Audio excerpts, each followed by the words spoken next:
Hey, this, and yeah, just another just me talking video. A few things happened. Nintendo sales went up, good for them, and it was mainly because of Mario 3D Land. I didn't see it coming. I mean, I expect that the PlayStation 4 will still beat the Wii U, but I did not, and I repeat, did not like the sales numbers for Xbox One. Um, it was lower than what Microsoft had expected, and well, a lot lower, about 1.2, 1.6. Why Sony got 2 point and 2.1. This is not good for Microsoft. That pretty much puts them in last place. Um, for now. But I still have a problem with people who are getting Xbox Ones and defending it. You know, I don't have anything against most people, but I was watching this one guy, Stone Fox Media, and he constantly kept bashing Nintendo, calling them a worse company, and what he does is he seems to attack anything that looks like it came out of a kid's cartoon or a kid's show or whatever. Forgetting this thing that most important to games is, well, gameplay.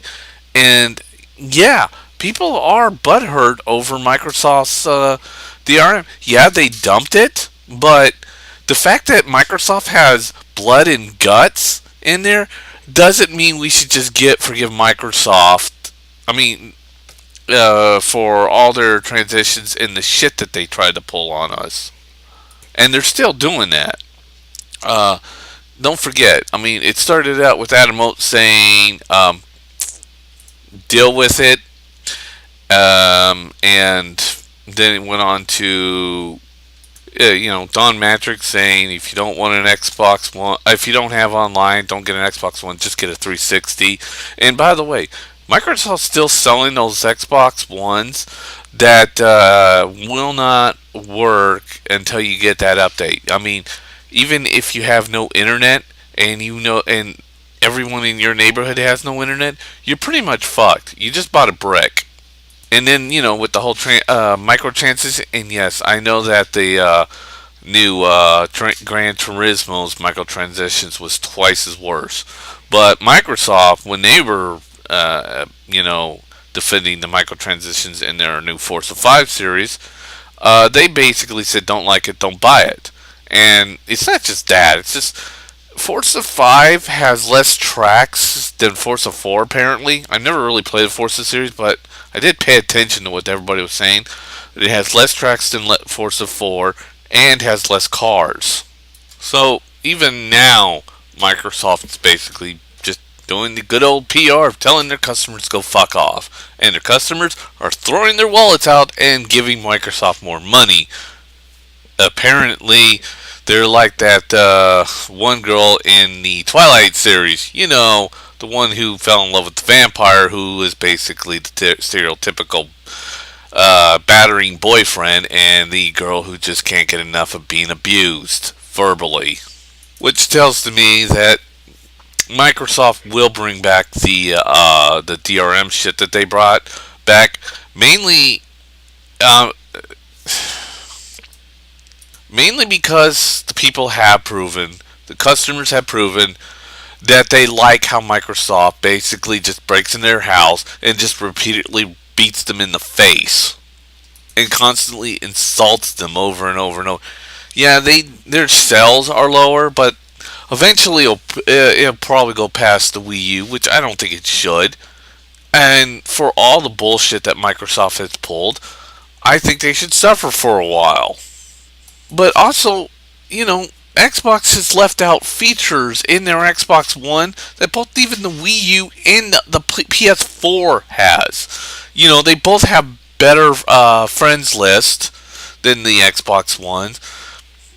I know that's hard for you to understand, but yeah, the Wii U has a better friends list than the Xbox One, because I've seen the Xbox One's friends list in action. It's a notorious piece of shit. Both the PS4 and the Wii U have something called memory management, And of course, only the PS4 has a removable hard drive. And yes, if you watch my earlier videos, I'm not exactly happy with the Wii U's decision to have a flash drive. At least they gave me an option to put in a fucking external hard drive, which I'm not exactly too excited about. But at least it's fucking there. Microsoft's removable hard drive is literally on this fucking bizarre platform. I've seen the teardown videos and this shake-proof thing. They're literally afraid of the hard drive shaking itself to death for some bizarre reason. So Microsoft needs to go back to Hardware School 101 to relearn that those laptop hard drives can take quite a pounding. I don't know why it's on this shockproof platform. It doesn't make any fucking sense.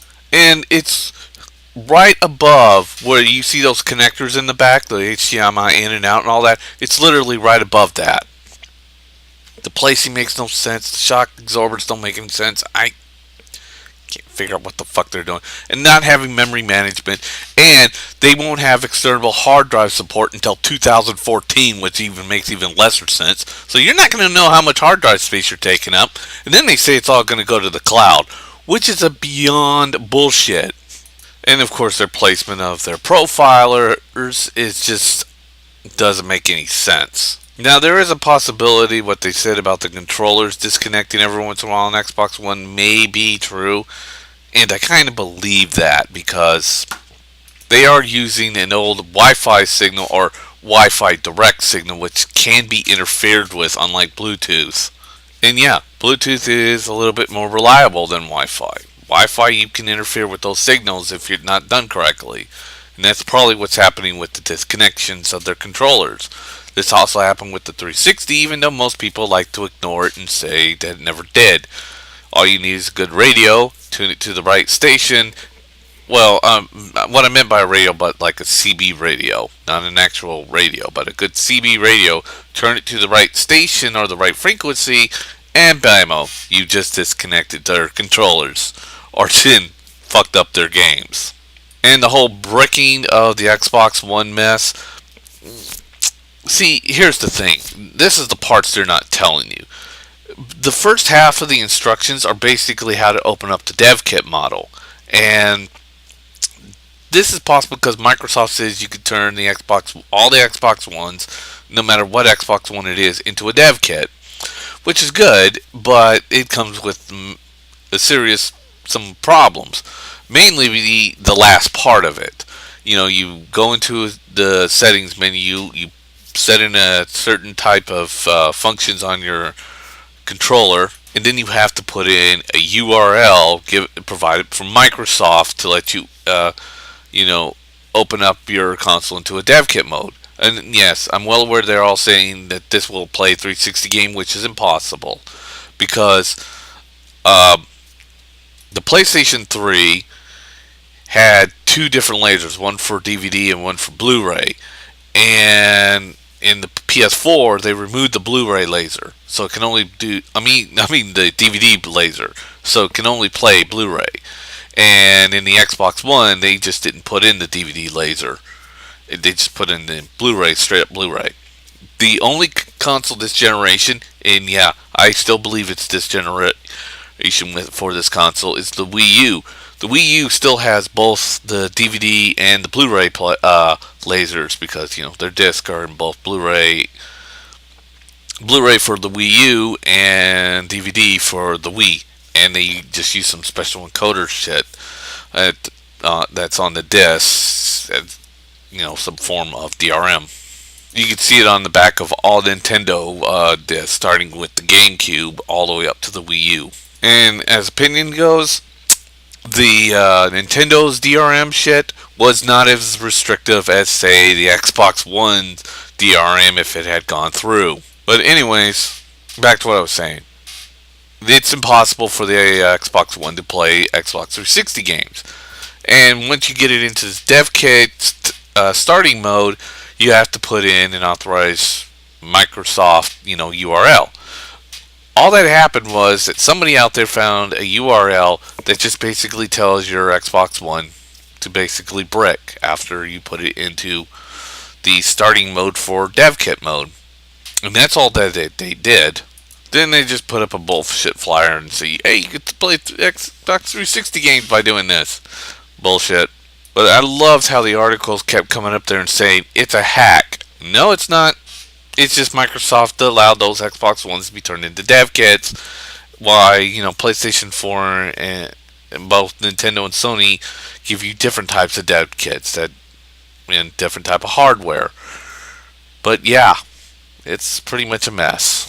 But at least I'm not somebody who goes after anything that looks like a cartoon or whatever and then immediately bashes it and calls it crap and then calls anything good just by its blooded and gore factors.